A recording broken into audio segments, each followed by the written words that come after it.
nanti akan masuk ke laporan perubahan ekuitas.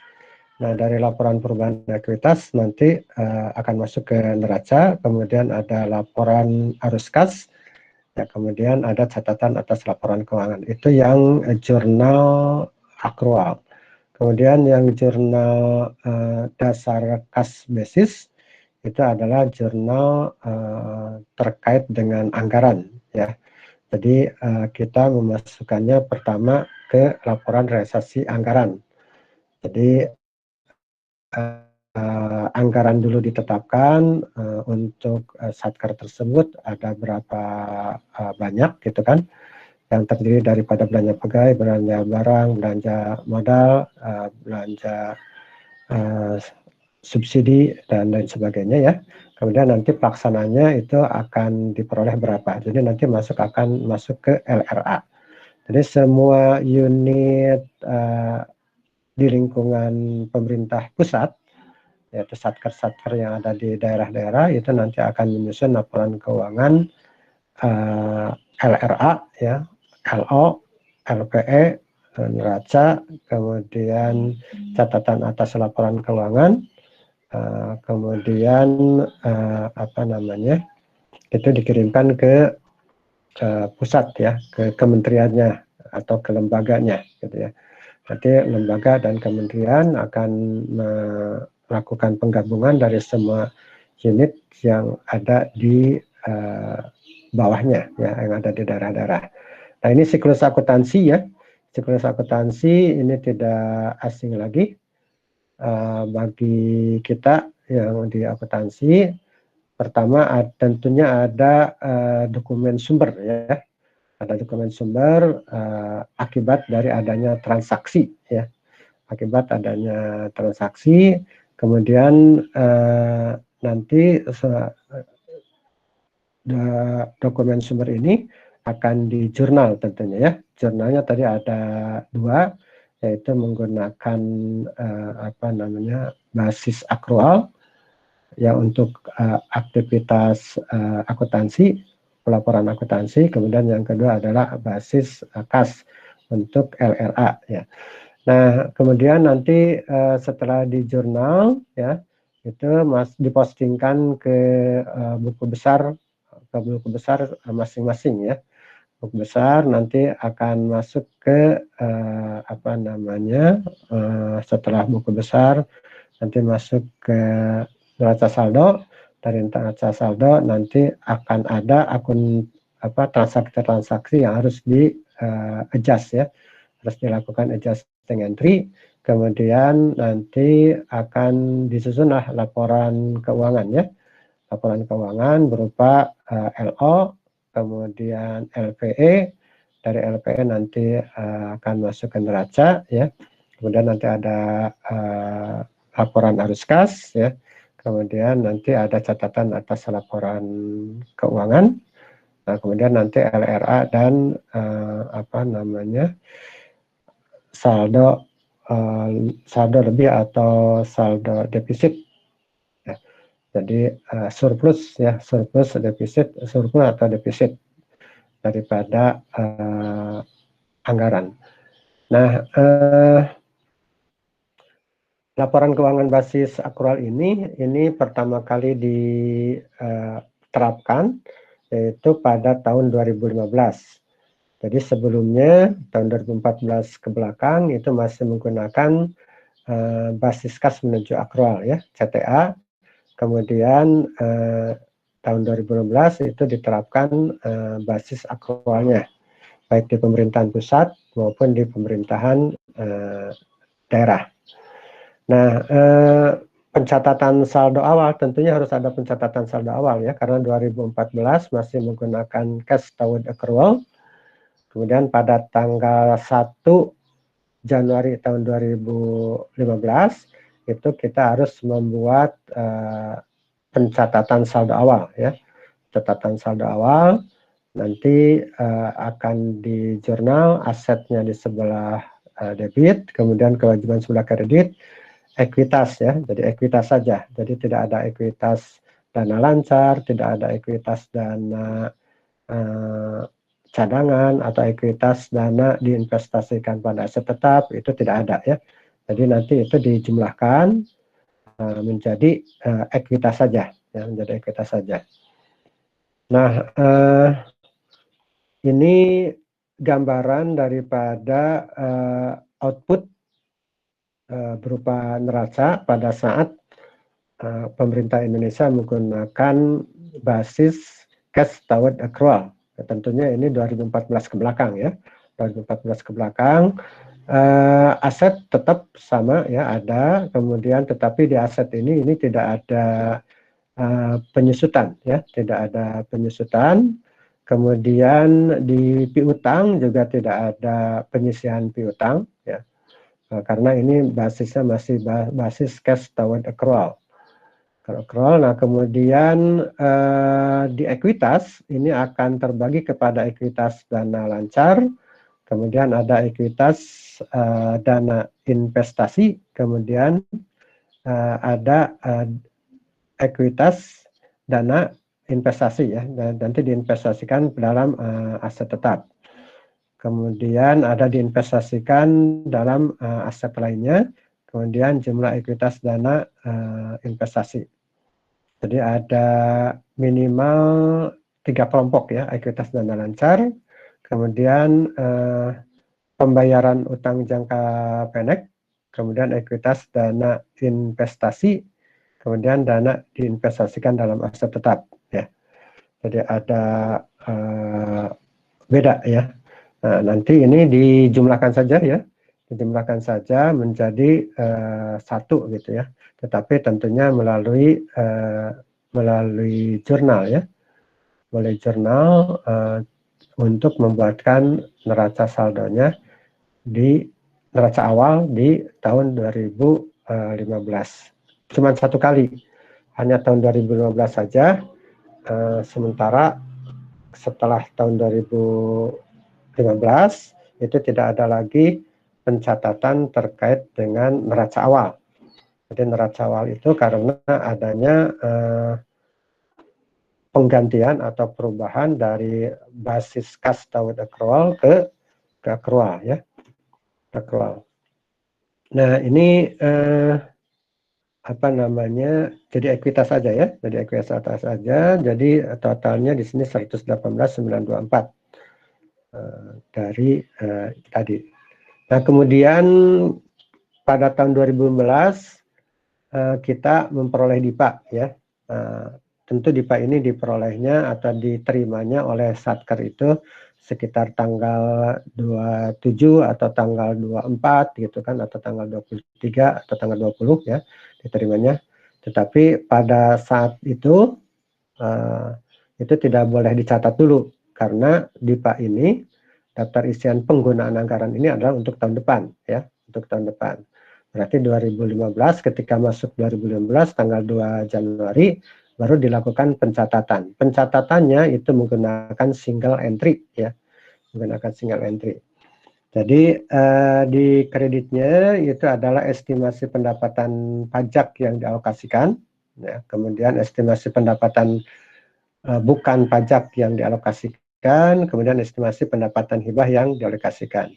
Kemudian di debitnya tentu adalah beban ya. Jadi allotment belanja pegawai, allotment belanja barang, allotment belanja modal, allotment belanja pembayaran bunga utang, allotment belanja subsidi, allotment belanja hibah, allotment belanja bantuan sosial dan sebagainya ya. Dan sebagainya. Kemudian nanti ketika ada penerimaan pembiayaan ya, ada penerimaan pembiayaan, artinya pemerintah itu membuat pinjaman kepada pihak dalam negeri maupun luar negeri, maka akan dicatat itu di sebelah kredit estimasi penerimaan pembayaran dalam negeri yang dialokasikan. Kemudian estimasi penerimaan pembiayaan luar negeri yang dialokasikan. Kemudian ketika melakukan pembayaran terkait dengan pembiayaan tadi, maka akan didebit ya. Jadi allotment pengeluaran pembiayaan dalam negeri, kemudian allotment pengeluaran pembiayaan luar negeri. Nah ini bentuk daripada DIPA ya, bentuk daripada DIPA. Di sini ada apa namanya unitnya ya. Kemudian ada program, kemudian ada subprogram, kemudian ada kegiatan ya, ada kegiatan. Kemudian di sini ada belanjanya, ada belanja pegawai, belanja barang, belanja modal, belanja bantuan sosial, lain-lainnya ya. Nah, ini bentuk DIPA nih. Bentuk DIPA. Nah, kemudian ini jumlahnya ya, jumlahnya daripada program, ini ada program, kemudian ada subprogramnya, ini ada satu kebetulannya. Ada satu, yaitu terkait dengan layanan, kegiatannya layanan perkantoran, ya, layanan perkantoran. Jadi ini subprogram bisa lebih daripada satu sebenarnya. Nah, kemudian jurnal standar komitmen. Jadi jurnal standar komitmen ini dilakukan pada saat terjadinya komitmen pengeluaran negara. Jadi kalau sudah disahkan oleh lembaga legislatif, kemudian disampaikan ke presiden, maka itu sudah merupakan komitmen daripada rakyat ya untuk menjalankan APBN tadi ya. Siapa yang menjalankan? Tentunya presiden dengan jajarannya ya, jajarannya ada menteri-menteri dan kepala lembaga. Kemudian jurnal standar komitmen dicatat oleh setiap satuan kerja selaku entitas akuntansi ya. Tentu ini menyebar di seluruh Indonesia ya. Kementerian kan pusatnya ada di Jakarta. Nah, kemudian di bawah-bawahnya itu ada di daerah-daerah ya. Kemudian jurnal standar komitmen terdiri dari jurnal standar komitmen belanja atau transfer dan jurnal standar komitmen pengeluaran atau pembiayaan ya, pengeluaran pembiayaan. Kemudian jurnal standar komitmen dicatat dalam buku besar akrual. Jurnal standar komitmen tidak digunakan dalam rangka penyusunan laporan keuangan ya. Ini harus dicatat bahwa jurnal standar komitmen ini tidak digunakan dalam rangka penyusunan laporan keuangan, melainkan untuk tujuan manajemen anggaran. Nah, karena kita masih menggunakan basis anggaran, dan basis anggarannya itu menggunakan basis kas. Nah, sekarang jurnal standar komitmen belanja atau transfer, itu nanti di debitnya dengan belanja atau transfer, di kreditnya adalah dicadangkan untuk belanja atau transfer. Nah, ini jurnal ini digunakan untuk mencatat transaksi komitmen belanja atau transfer sesuai dengan jenis belanja atau transfer ya. Kemudian jurnal standarisasi pendapatan. Jadi jurnalnya ada akrual ya, diterima dari entitas lain, kemudian piutang pendapatan ya.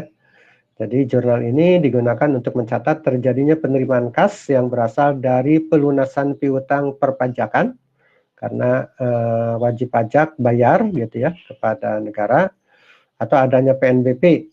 PNBP ini terjadi di semua kementerian dan lembaga atas aktivitas operasinya yang menghasilkan uang, sehingga uang itu bukan uang kementerian, tetapi uang pemerintah harus disetorkan ke negara, yaitu ke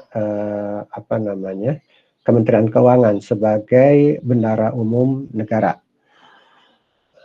Jadi tidak boleh digunakan, kecuali kalau yang BLU ya. Kalau yang BLU atau PT atau perguruan tinggi negeri badan hukum itu bisa penerimaannya bisa langsung digunakan. Tapi kalau bukan BLU, satker biasa itu harus disetorkan ke negara. Kemudian hibah ya. Nah, kemudian ada jurnal lagi yaitu diterima dari entitas lain, kreditnya pendapatan. Ini tentunya ketika menerima pendapatan tidak melalui piutang ya, tidak melalui piutang. Jadi diterima dari entitas lain, kreditnya pendapatan digunakan untuk mencatat terjadinya penerimaan kas dan pendapatan perpajakan PNBP atau hibah tanpa didahului adanya piutang ya. Adanya piutang. Jadi kalau ini kan ketika muncul hak maka harus di jurnal. diterima dari entitas lain, kreditnya piutang pendapatan. Misalnya ketika diterbitkan SPT oleh pemerintah ya, nah kemudian SPT itu dikirimkan kepada wajib pajak. Nah, ketika itu harus dilakukan jurnal karena itu sudah merupakan hak daripada pemerintah. Jurnalnya adalah ini diterima dari entitas lain, kreditnya piutang. Kalau yang ini diterima dari entitas lain, kreditnya pendapatan, ketika kasnya diterima, ya, ketika kasnya diterima, itu apa namanya, langsung di jurnal. Kalau masih berbentuk tagihan, itu tidak ada jurnal ini, ya, tidak ada jurnal ini karena kasnya belum diterima oleh pemerintah. Nah ini satu contoh daripada transaksi pendapatan ya. Pada tanggal 3 Januari 2012, bendahara penerimaan menyetorkan uang yang diterima bulan Desember tahun 2014 yang masih ada pada rekening ke Bank Persepsi ya, sebesar 500.000. Kemudian disewakan sebidang ruangan kepada Bank BRI untuk pembukaan kantor cabang pembantu BRI untuk masa 5 tahun. Perjanjian ini dituangkan dalam perjanjian nomor 500 PPK SW 2015 tanggal 25 Februari 2015 ya. Sewanya itu bernilai 120 juta untuk 5 tahun ya, tapi diterimanya pada tahun 2015. Pada tanggal 1 Maret 2015 diterima pembayaran tersebut dan langsung disetor ke kas negara melalui Bank Persepsi. Jadi kita lihat yang apa namanya setoran dulu ya. Jadi ini ketika si bendahara penerimaan menyetorkan ke negara, dalam hal ini ke Kementerian Keuangan, bendahara pengeluaran, bendahara penerimaan ya, maka akan di jurnal diterima dari entitas lain, kreditnya kas di bendahara penerimaan, ya, kas di bendahara penerimaan. Nah, yang tanggal 1 Maret itu ini kan terima sewa gedung ya, sewa gedung untuk 3 tahun itu diterima dari entitas lain, kreditnya pendapatan LO, sewa gedung 120 juta. Nah, ini yang jurnal akrual, kemudian ini jurnal kas pada tanggal 3 ketika store itu diterima dari entitas lain, kreditnya pendapatan LRA. Ya, jadi pendapatan ini harus ditulis LRA-nya. Kalau di sini ada LO harus ditulis LO-nya ya. Karena nanti kalau hanya pendapatan aja bisa tertukar nantinya. Tertukar sehingga nanti akan salah di dalam menyusun laporan keuangan. Kalau belanja dan beban itu sudah beda kan? Sudah beda istilahnya. Jadi kalau beban itu ada di akrual, tapi kalau belanja itu pastinya akan ada di jurnal kas. Ya, nah sekarang ada BAST, berita acara serah terima perolehan persediaan.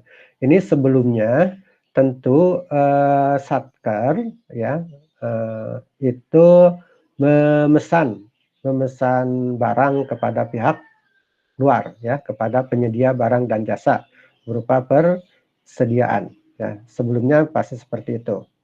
Nah, kemudian si penyedia barang dan jasa itu mengirimkan barang ke Satker tadi. Nah, ketika menerima barang dibuatkan BAST oleh Satker tadi, kemudian BAST ini nanti ditandatangan oleh si penyedia barang dan jasa dan si penerima barang ya, si penerima barang. Maka akan di jurnal persediaan yang belum diregister, kemudian utang yang belum diterima tagihannya ya. Jadi utang yang belum diterima tagihannya. Jadi seolah-olah si penyedia barang dan jasa belum nagih ya. Padahal sebenarnya dokumennya sudah disampaikan, dokumen tagihannya sebenarnya. Kemudian kirim uang ya, kirim uang kiriman uang. Jadi nanti persediaan yang belum diregister itu akan dikreditkan, ya, akan dikreditkan, kemudian nanti didebitkan adalah persediaan. Jadi setelah dilakukan apa namanya, verifikasi, atau kalau ini kasusnya verifikasi maupun tidak verifikasi, ya. Kemudian membuat resum tagihan, ya, membuat resum tagihan. Jadi resum tagihan itu nanti akan di jurnal beban, kreditnya, belanja atau transfer yang masih harus dibayar. Jadi jurnal ini digunakan untuk mencatat transaksi pada saat adanya resum tagihan atas belanja menurut jenis belanja, kecuali belanja barang untuk perolehan persediaan dan belanja modal. Kemudian di jurnal juga, ya, terkait dengan utang yang belum diterima tagihannya, kreditnya belanja barang modal atau belanja barang atau modal yang masih harus dibayar, ya. Nah, ini digunakan untuk mencatat transaksi pada saat adanya resum tagihan atas belanja barang untuk perolehan persediaan belanja modal, ya. Jadi beda, ya, apa jurnalnya. Nah, ini contoh, ya, terkait dengan pembelian persediaan. Pada bulan Januari 2015 dilakukan pembelian alat tulis kantor ATK. PPK menunjuk CP Berkah sebagai rekanan. CP Berkah ada alamatnya di Jalan Kebahagiaan, ada NPWP-nya. Kemudian nomor rekeningnya juga ada, ya. Kemudian PPK itu pejabat pembuat komitmen, ya, membuat kontrak pengadaan alat tulis kantor untuk keperluan perkantoran dengan nomor SPK sekian, tanggal 5 Januari, tanggal mulai pelaksanaan kontrak itu 5 Januari 2015 dan selesai tanggal 7 Januari 2015 dengan cara pembayaran kontrak sekaligus, ya. Cara kontrak sekaligus, nilai kontraknya 150 juta, ATK diserah terimakan dari CP Berkah kepada Satker tanggal 7 Januari 2015 dengan BAST nomor 09, ya. Nah, ini di jurnal. Di jurnal ketika dibuatkan BAST. Nah, kalau pembuatan berita acara serah terima barang berarti ada dua orang, ya. Ada dua pihak. Pertama, pihak si penyedia barang dan jasa menyerahkan, kemudian pihak Satker dalam hal ini penerima hasil pekerjaan itu akan menerima, ya, akan menerima. Nah, kemudian akan di jurnal seperti ini. Persediaan yang belum diregister, kreditnya utang yang belum diterima tagihannya 150 juta. Nah, kemudian Satker itu harus membuat tagihan, ya, harus membuat tagihan kemana? Ke Kementerian Keuangan, membuat SPM, ya, membuat SPP dulu, kemudian setelah SPP dibuatkan SPM, kemudian nanti ditandatangan oleh kuasa pengguna anggaran, ya, akan ditandatangan oleh kuasa pengguna anggaran, kemudian nanti SPM LS ini nanti akan disampaikan ke KPPN. Nah, dalam hal ini Kementerian Keuangan, ya.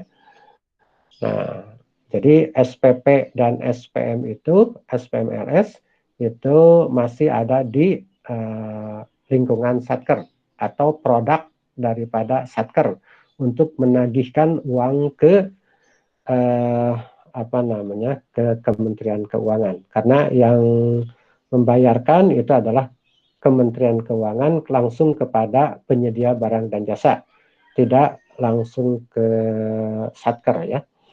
Jadi pada tanggal 7 Januari itu nanti akan dibuatkan jurnalnya, utang yang belum diterima tagihannya, kreditnya, belanja barang yang masih harus dibayar. Kemudian SP2D, ya, SP2D terbit, ya. Nah, ketika SP2D terbit, artinya apa namanya, pengeluaran negara itu keluar, ya. Pengeluaran negara itu sah keluar karena ini SLS, ya, jadi langsung diakui pengeluaran negara tersebut. Nah, untuk jurnal akrualnya itu adalah belanja barang yang masih harus dibayar, kemudian ditagihkan ke entitas lain, ya, ditagihkan ke entitas lain. Kemudian yang akrualnya ini yang apa namanya LRA, ya. Ini yang akrualnya adalah belanja barang kreditnya ditagihkan ke entitas lain, ya, pada tanggal 7 Januari. Kemudian pencatatan terkait dengan persediaan. Nah, tadi kan kita mencatatnya terkait dengan di awal persediaan yang belum diregister, ya. Persediaan yang belum diregister. Nah, persediaan yang belum diregister itu nanti harus dikreditkan. Tadi kan di debit. Nah, sekarang dikreditkan untuk mengakui adanya persediaan, ya. Mengakui adanya persediaan, jadi 150 juta, ya. Kemudian pencatatan persediaan, nah ini jadi beban, ya. Jadi kalau ini kan kas, ya, berdasarkan kas. Kalau ini berdasarkan apa namanya akrual. Jadi ketika persediaan itu digunakan, ya, digunakan, maka akan dicatat beban persediaan kreditnya persediaan. Katakanlah ini sudah digunakan 117 juta, ya, berarti beban persediaan kreditnya persediaan. Nah, sekarang belanja akomodasi atau kontrak hotel, ya. Di tanggal 1 Maret 2012, PPK membuat kontrak pengadaan akomodasi hotel untuk keperluan kegiatan sosialisasi aplikasi-aplikasi satuan kerja. Nomor SPK-nya ada, ya, dengan nilai kontrak 50 juta. BAPP-nya dibuat tanggal 10 Maret dan invoice atas kegiatan tersebut diterima KPPN tanggal 15 Maret 2016. Dan langsung dibuat SPP SPM atas tagihan tersebut. SP2D atas SPP SPM terbit pada tanggal 16, ya. Pada tanggal 16. Nah, kontraknya dibuat tanggal 10. Jadi pada tanggal 15 tentunya dibuat BAST, ya. Dibuat BAST, berita acara serah terima jasa. Berita acara serah terima jasa, jadi dengan jurnal beban jasa kreditnya utang yang belum diterima tagihannya. Kemudian dibuatkan resum tagihan, ya. Resum tagihan itu tanggal 15 utang belum diterima tagihannya, kemudian belanja atau transfer yang masih harus dibayar, ya. Jadi 50 juta. Nah, kemudian ketika terbit SP2D maka akan dicatat belanja atau transfer yang masih harus dibayar ditagihkan ke entitas lain. Nah, kemudian yang kedua untuk RRA belanja jasa kreditnya ditagihkan ke entitas lain, ya, ditagihkan ke entitas lain. Nah, BAST perolehan aset tetap atau persediaan. Jadi kalau untuk perolehan aset tetap atau persediaan, ini akan di jurnalnya aset tetap yang belum diregister, utang yang belum diterima tagihannya. Ini digunakan untuk mencatat transaksi perolehan aset tetap baik yang berdasarkan BAST maupun yang tidak melalui BAST yang belum dilakukan verifikasi. Jadi jurnalnya seperti ini, ya, belum diregister. Kemudian akan di jurnal aset tetap kreditnya aset tetap yang belum diregister. Jadi ini di apa namanya, yang debit ini dikreditkan, berarti kan ini hilang kan. Yang muncul sebenarnya aset tetap kreditnya utang yang belum ditagih, belum diterima tagihannya. Jadi aset tetap kreditnya aset tetap yang belum diregister ini digunakan untuk mencatat transaksi perolehan aset tetap baik yang berdasarkan BAST maupun yang tidak melalui BAST setelah dilakukan verifikasi. Nah, ini contohnya pada bulan Juli tahun 2015 dilakukan pembelian 1 buah notebook.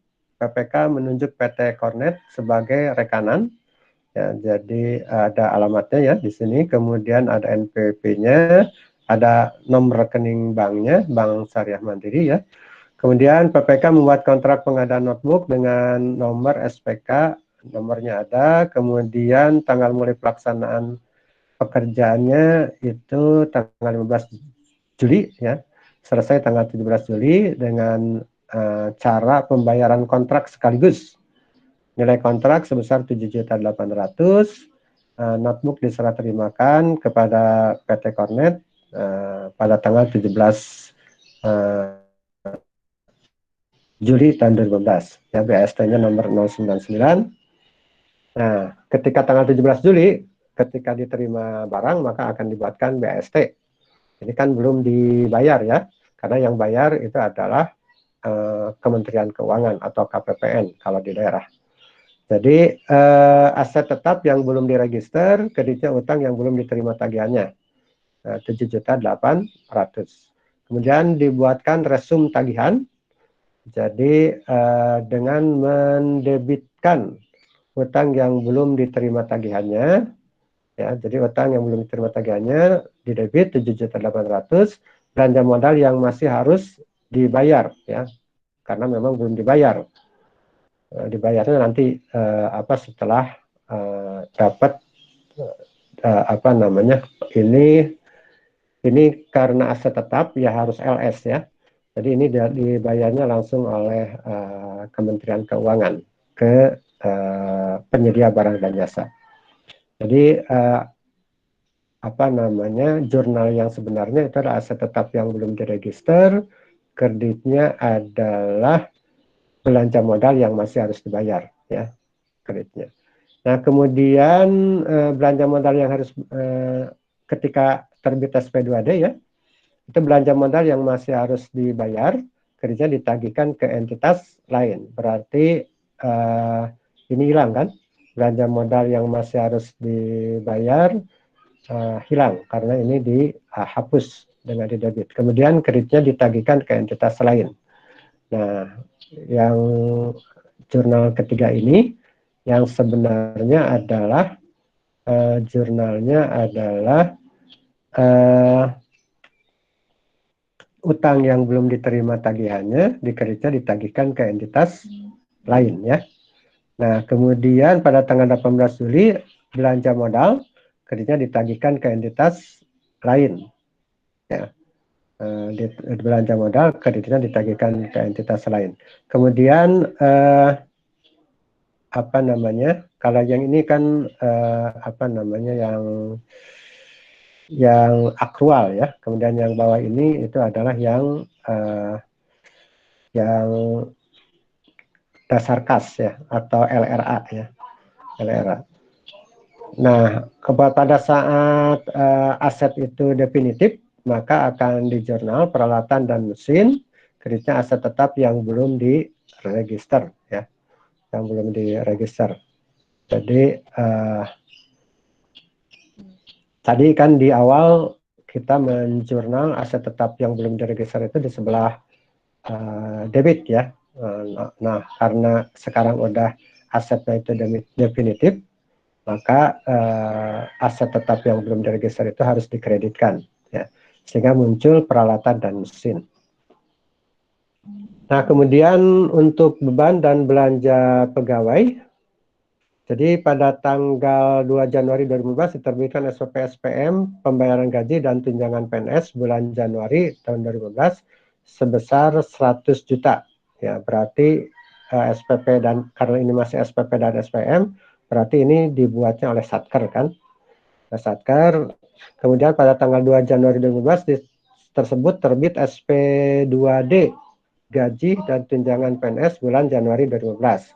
Pada tanggal 9 Januari 2015 diterbitkan SPP SPM pembayaran gaji dan tunjangan PNS bulan Februari tahun 2015.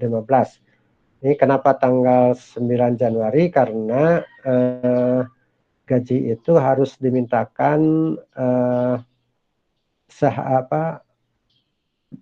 15 hari sebelum akhir ya, sebelum akhir bulan. Jadi karena ini untuk bulan Februari, berarti harus dimintakannya tanggal 9. Kalau dimintakannya tanggal di atas tanggal 10 itu sudah ditolak oleh KPPN ya, karena KPPN harus melakukan verifikasi dan sebagainya, karena itu menyangkut banyak orang ya, dekat banyak orang. Untuk satu KPPN itu biasanya ada 3 atau 2 kabupaten atau kota ya yang dikerjakannya. Jadi tidak hanya satu kabupaten. Makanya untuk gaji itu dimintakannya pertengahan ya, pertengahan. Jadi SPP-nya itu sekitar pertengahan. Kemudian nanti akan dilakukan rekonsiliasi terkait dengan adanya mutasi-mutasi kenaikan gaji berkala, kenaikan pangkat, dan sebagainya oleh KPPN. Artinya KPPN melakukan verifikasi ya. Nah, dengan belanja pegawai itu ketika dibuatkan SPP dan SPM ya, itu nanti akan di jurnal beban pegawai, kreditnya belanja atau transfer yang masih harus dibayar. Kemudian ketika terbit SP2D, maka akan di jurnal belanja atau transfer yang masih harus dibayar, kreditnya ditagihkan ke entitas lain ya, ke entitas lain. Berarti ini yang akrual ya. Kemudian yang kasnya atau LRA-nya itu belanja pegawai, kreditnya ditagihkan ke entitas lain ya. Ketika terbit SP2D. Kemudian beban dan pengembalian belanja pegawai. Nah, katakanlah pada tanggal 5 Desember dilakukan penyetoran pengembalian belanja pegawai melalui dokumen yang namanya SSPB ya. Tahun berjalan sebesar 1 juta. Nah, pada tanggal 6 Desember 2015 melakukan pengembalian belanja pegawai tahun anggaran yang lalu menggunakan SSBP ya sebesar 500.000. Kalau tahun lalu itu menggunakannya SSBP, tapi kalau masih tahun berjalan itu menggunakan SSPB ya. Jadi penyesuaian akhir periode pada tanggal 26 Desember 2015 diterima SK kenaikan pangkat pegawai yang baru, diterima SK-nya terhitung mulai tanggal 1 Juni 2015, jumlah kekurangan sebesar 20 juta. Nah, ini nanti untuk jurnal penyesuaian ya. Nah, pengembalian belanja pegawai. Pengembalian belanja pegawai pada tanggal 5 Desember ini tentunya ditagihkan ke entitas lain, kreditnya beban pegawai ya. Kemudian ditagihkan ke entitas lain, kreditnya belanja pegawai. Jadi yang atas ini akrual, yang bawah ini adalah LRA ya atau basis kas. Kemudian tanggal 6 Desember diterima dari entitas lain pendapatan lain-lain sebesar 500.000. Kemudian tanggal 6 Desember diterima dari entitas lain, kreditnya pendapatan lain-lain LRA ya 500.000. Nah, sekarang terkait dengan uang persediaan. Jadi mekanisme penagihan dari Satker ke Kementerian Keuangan itu kan ada 2 cara ya. Pertama dengan LS, tadi sudah banyak dibahas dengan LS. Jadi kalau dengan LS itu artinya dibayarkan langsung kepada pihak ketiga oleh KPPN ya atau oleh Kementerian Keuangan. Siapa yang berkomitmen? Yang berkomitmen adalah Satker dengan penyedia barang dan jasa. Tetapi Satker tadi ketika terima barang dan jasa tidak bisa bayar ya, tidak bisa bayar ke penyedia barang dan jasa itu. Kenapa? Karena uangnya ada di Kementerian Keuangan. Jadi yang punya kewenangan untuk menerima dan membayarkan uang itu adalah Kementerian Keuangan ya, Kementerian Keuangan. Nah, Satker itu diberi kepercayaan ya, diberi tugas oleh Kementerian Keuangan untuk membayarkan hal-hal yang memang untuk kebutuhan sehari-hari perkantoran saja. Jadi yang sifatnya kecil-kecil ya. Nah, namanya itu adalah dengan uang persediaan. Siapa yang bayarkannya? Tentunya bendahara pengeluaran yang ada di Satker setelah menerima uang persediaan dari KPPN ya. Setelah menerima uang persediaan dari KPPN. Makanya ini nanti akan ada transaksi yang sifatnya transitoris. Transitoris itu apa namanya? Pihak Kementerian Keuangan menitipkan uangnya di Satker untuk membayar pengeluaran sehari-hari perkantoran yang sifatnya kecil-kecil ya. Jadi ini sama dengan uang persediaan ini sama dengan petty cash ya, petty cash. Jadi bendahara umumnya sih sebenarnya atau bendahara besarnya itu ada di Kementerian Keuangan. Jadi Kementerian Keuangan itu berhak untuk menerima pendapatan dan mengeluarkan belanja atau ya mengeluarkan belanja. Nah, karena KPPN sendiri itu tidak bisa mengeluarkan belanja yang sifatnya rutin, yang keperluan sehari-hari perkantoran, maka diberilah uang persediaan Satker tersebut. Jadi transitoris ya nanti.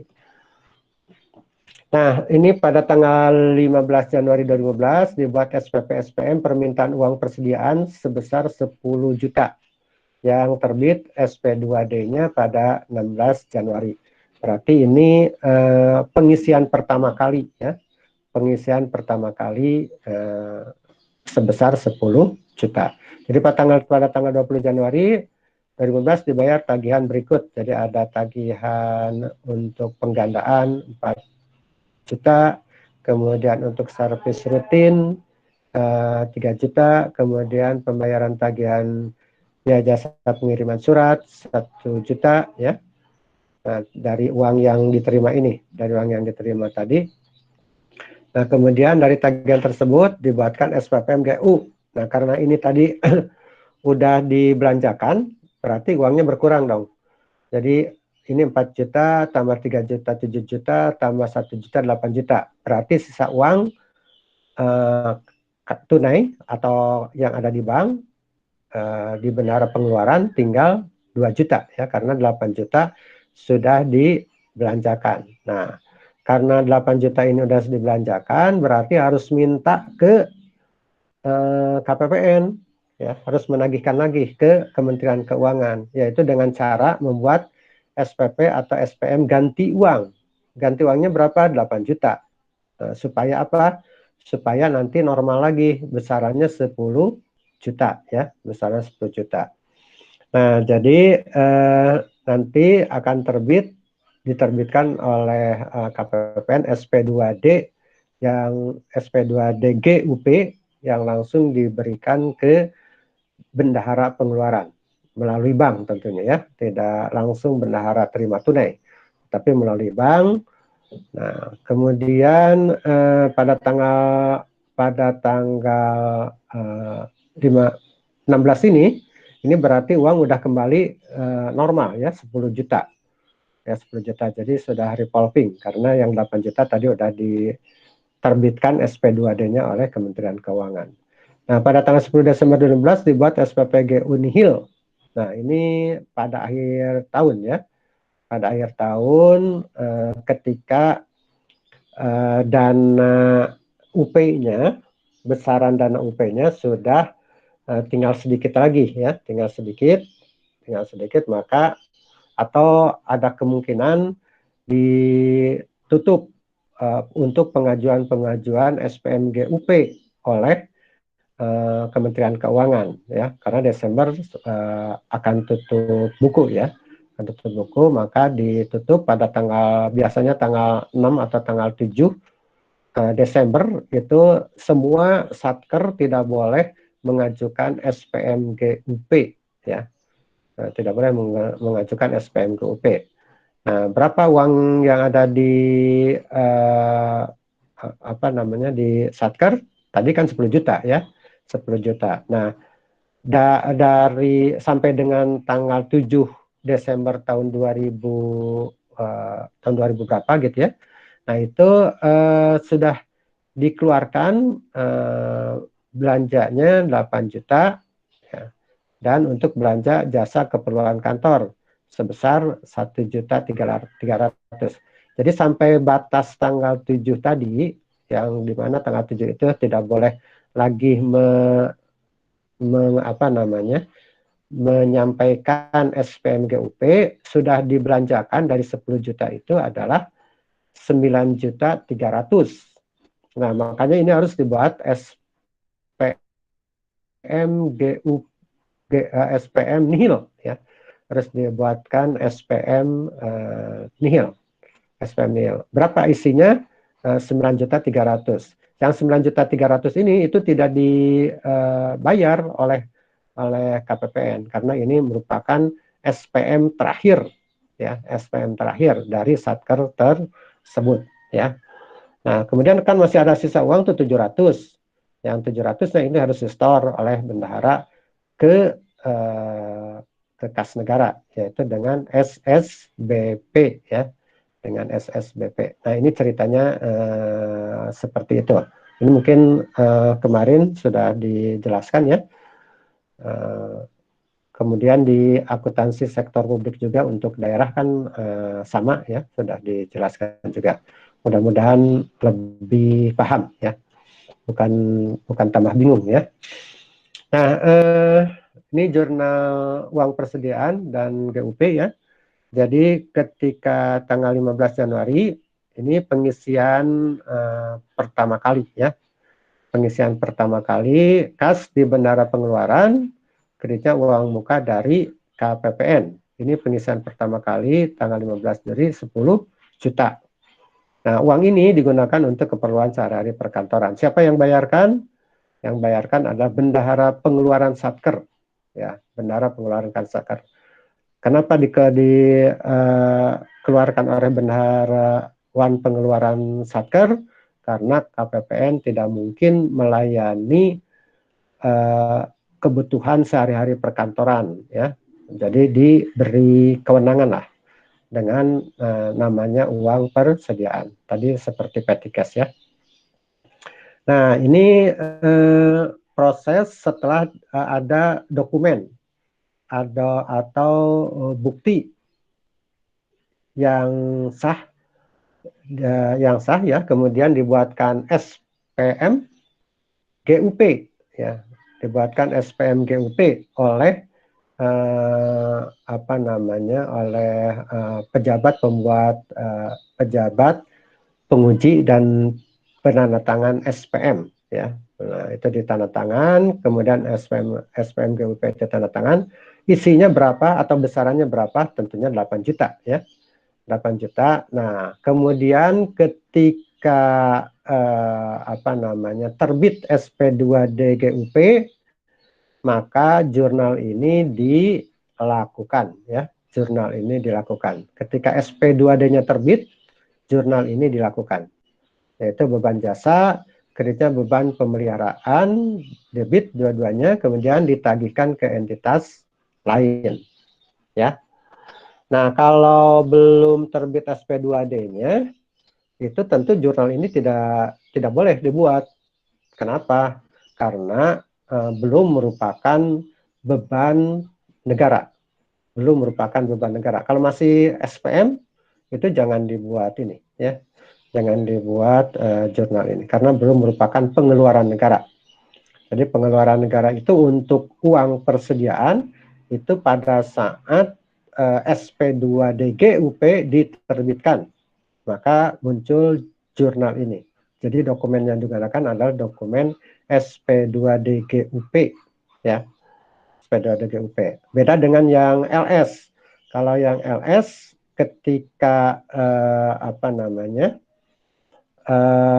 SP2D SP2D LS itu terbit, maka itu sudah menjadi pengeluaran negara ya, maka langsung di jurnal ya.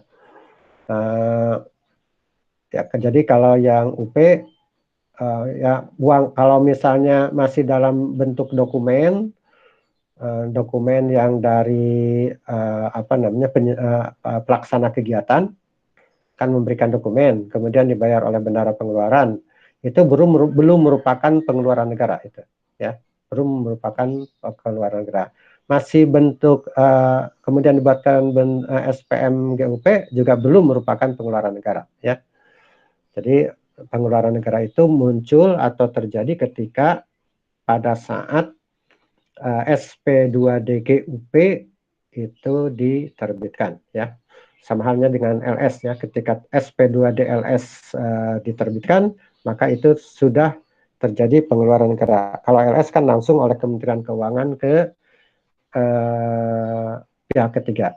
Kemudian ini jurnal untuk yang kas, ya, jadi belanja jasa 5 juta, belanja pemeliharaan 3 juta, kemudian ditagihkan ke entitas lain 8 juta. Nah, ini yang jurnal akrual ini nanti akan masuknya ke LO, ya, ke jurnal LO. Kalau yang ini masuknya ke jurnal LRA. Jadi nanti akan, walaupun ini sama, tapi beda tempat, ya, beda tempat. Jadi harus bisa memisahkan nanti apa namanya mana yang jurnal LO, mana yang jurnal LRA. Karena ini basisnya basis apa namanya akrual, kalau yang ini basisnya basis kas.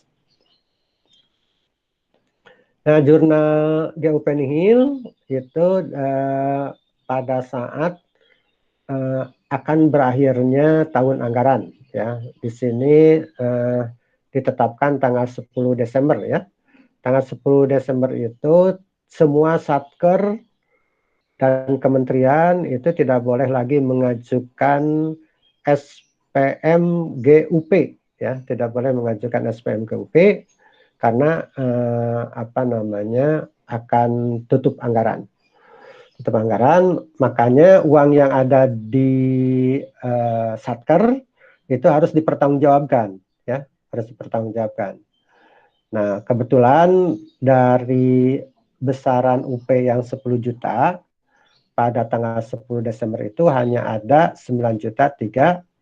Makanya ini di jurnal beban perjalanan, beban jasa, ya. Masing-masing 8 juta dan 1.300.000 dikreditkan ditagihkan ke entitas lain 9.300.000, ya. Nah, ini jurnal yang LRA. Jadi uang muka dari KPPN, kreditnya kas di bendahara pengeluaran. Jadi ini beda, ya.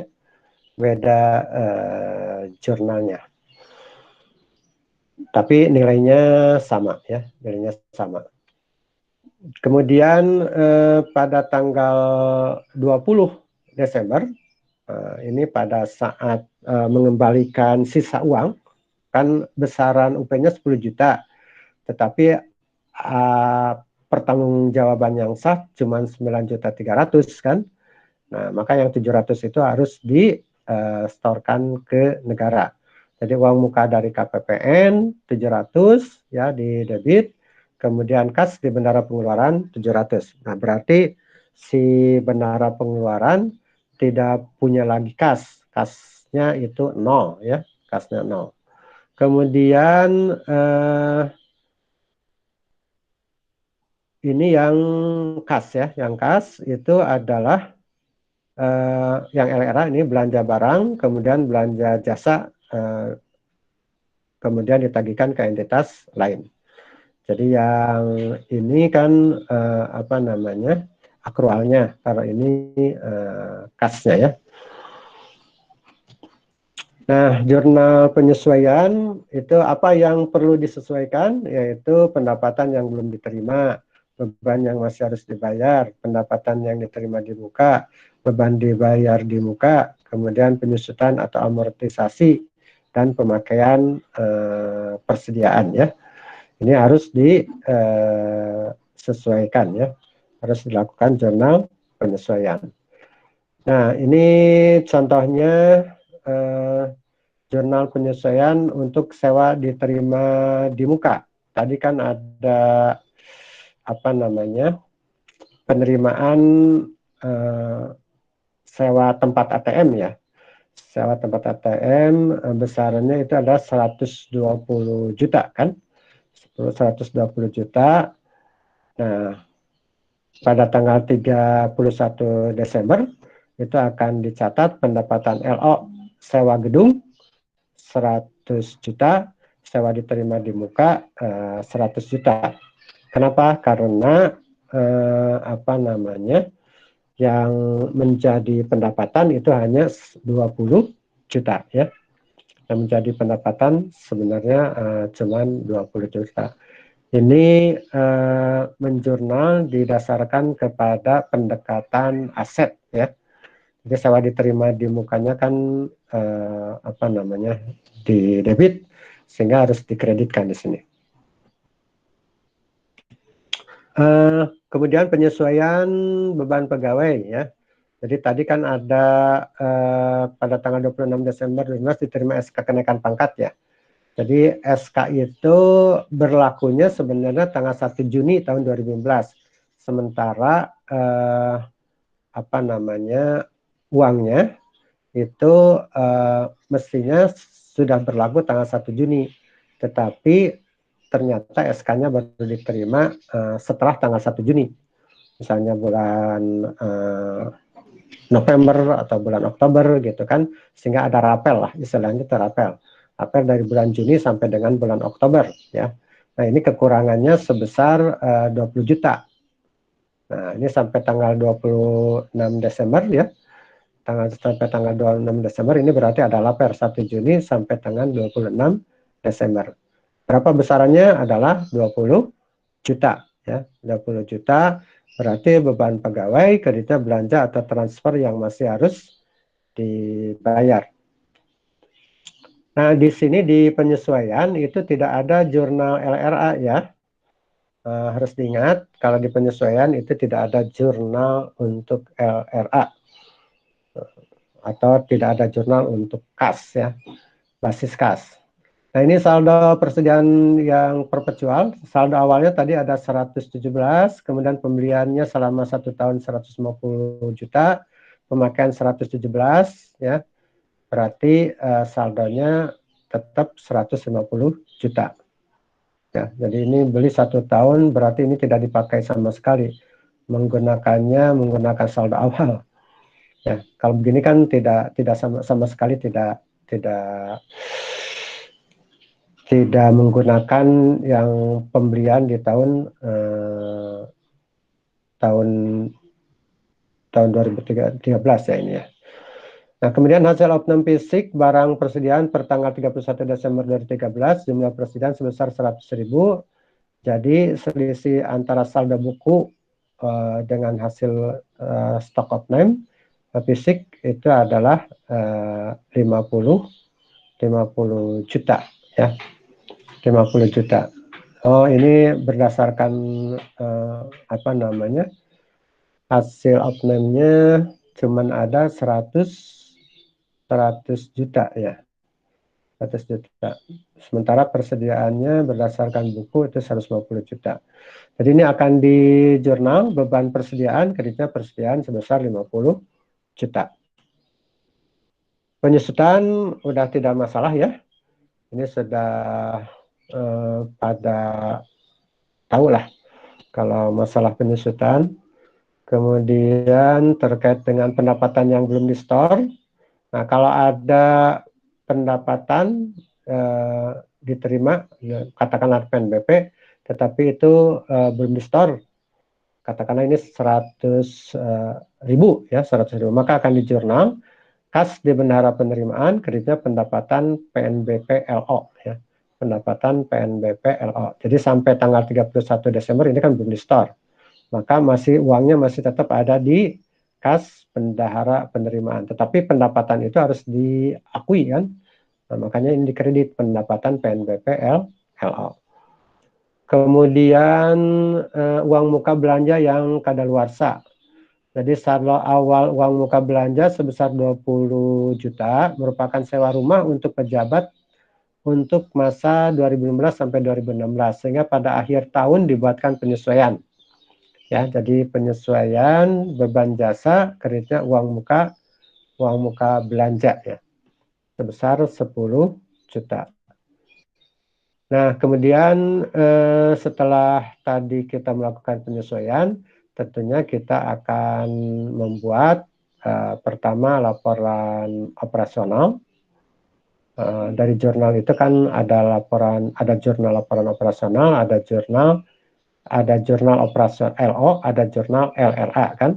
Kalau LRA basisnya kas, kalau laporan operasional basisnya adalah akrual. Nah, yang LO ini nanti akan masuk ke laporan perubahan ekuitas, akan masuk ke sini jurnalnya ya.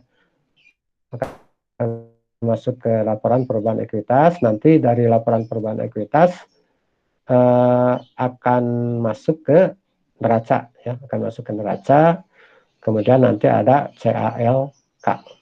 Nah, kalau yang laporan realisasi anggaran nanti akan kaitannya dengan arus kas nantinya. Akan kaitannya dengan arus kas. Nah, ini neraca lajur ya.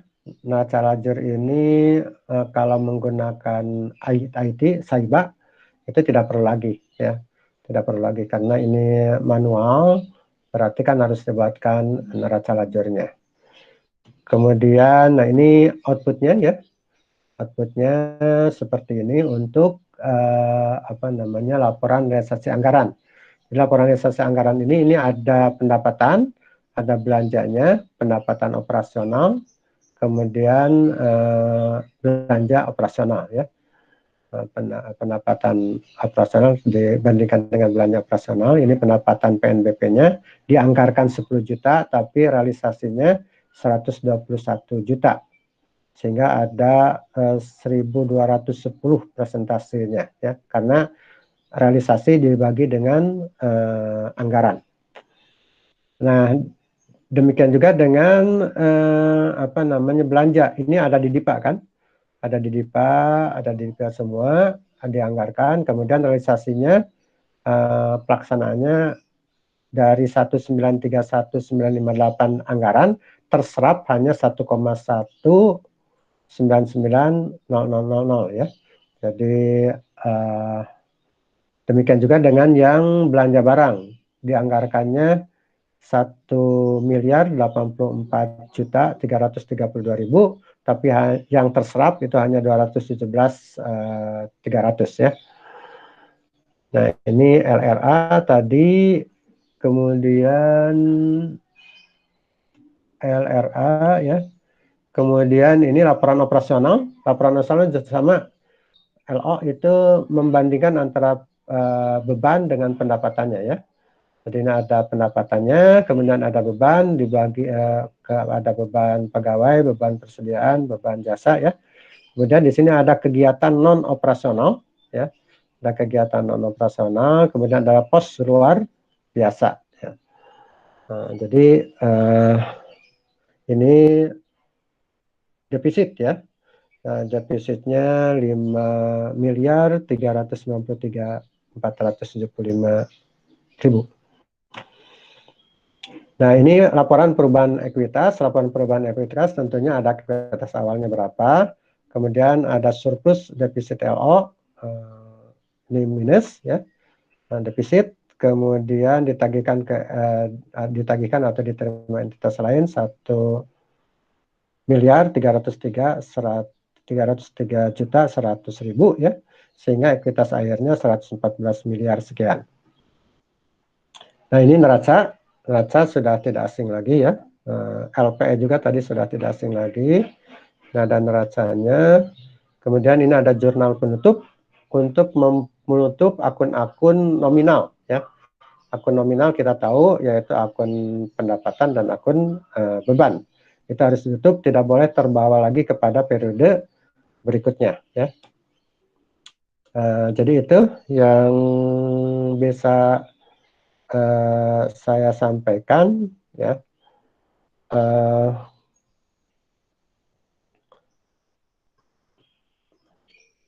Mungkin kalau ada pertanyaan ya, kalau ada pertanyaan silahkan untuk